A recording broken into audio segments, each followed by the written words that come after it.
the most important features for me are all around concurrency, namely structured concurrency, scope variables. Those are more improvements of the JVM platforms, the platform than the language itself, but that's exactly what I'm waiting for. And I hope that's what will change the way we write microservices in the future, and not only in Java, but in all JVM ecosystem.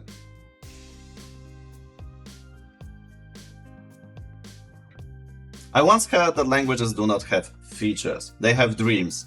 I mean, once you try something in one language, you are unhappy if this thing doesn't work in another one.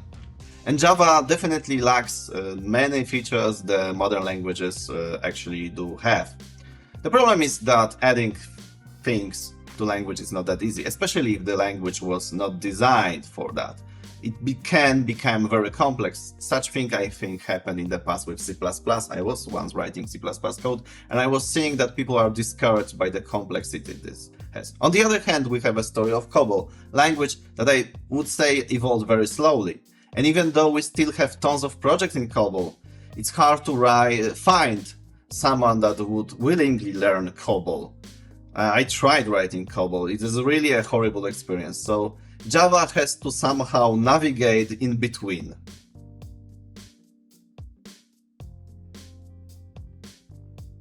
I do hope so. I hope it will help to create a new generation of microservices frameworks, such that are simple to understand and safer to use compared to the current leading ones. Personally, I, for instance, observe project Helidon Nima, basically sponsored by Oracle, which exactly showcases how virtual threads can be used exactly as a base for a framework. And I hope this will happen not only for Java, these new ways, but we'll also have it in Scala, Kotlin, and basically all JVM-based languages.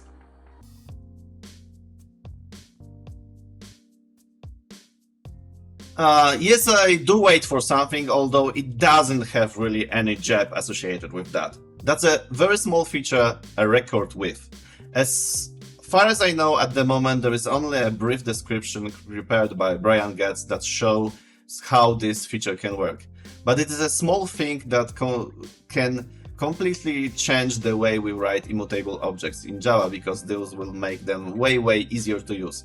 This feature is actually quite popular in other languages such as Kotlin and Scala, just known as an automatically generated copy method for data classes.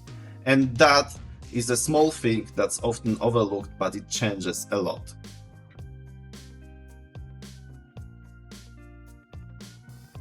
Well, that really depends. To some extent, Java is a safe choice. There are and there will be plenty of Java projects in the future. On the other hand, we also have tons of new junior Java developers.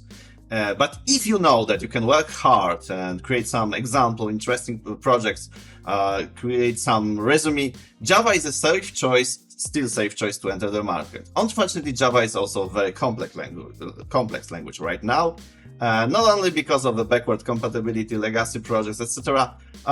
It is expected that the junior Java developer knows tons of tools, cloud, database frameworks, and that's a little bit insane. So it might be actually easier sometimes to try some modern languages, which are quite often more fun to use. They show more modern ways to write code, and also sometimes expectations on the market are lower. On the market that is way smaller, so definitely that's on the other hand a very risky choice. Yeah, you have to decide for yourself.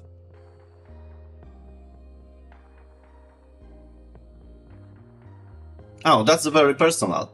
I already mentioned that I'm missing width in records, so something that will enable easy immutable objects, because otherwise it's somehow tedious to work with them in Java.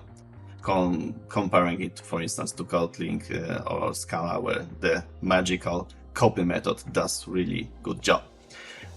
However, this is a small thing that we should get soon. The bigger problem is that critical for me is writing all methods, functions as expressions, not as a sequence of statements. And that's the thing, for instance, I have a Kotlin or Scala. Unfortunately, that would be a lot to change and enable that in Java. Although there is some progress, like a few versions ago we got switch expressions.